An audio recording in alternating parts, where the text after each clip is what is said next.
ভিডিওতে দেখাবো কিভাবে এক ক্লিকে ফেসবুকের সমস্ত ইস্যু দূর করতে পারবেন। প্রথমে আপনি চলে যাবেন আপনার ফেসবুক অফিসিয়াল অ্যাপসে, তারপর হচ্ছে এমনটা আসবে, তারপর 3 ডটে ক্লিক করবেন। সেখানে নিচে চলে যাবেন, নিচে চলে যাওয়ার পরে এখানে হেল্প অ্যান্ড সাপোর্টে ক্লিক করবেন। সেখানে ক্লিক করার পর সাপোর্ট ইনবক্স আছে, সেখানে ক্লিক করবেন। সাপোর্ট ইনবক্সে ক্লিক করার পরে ইউর অ্যালার্টসে ক্লিক করবেন। ইউর অ্যালার্টসে ক্লিক করার পর দেখা গেছে যে এখানে একটা ইস্যু রয়েছে। আমরা এখানের মধ্যে ইস্যু যদি থাকে তাহলে ভিডিওর উপর ক্লিক করবেন,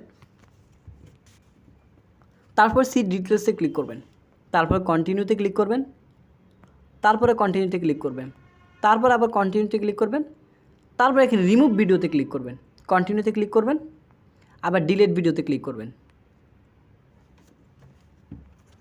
ক্লোজ দিবেন।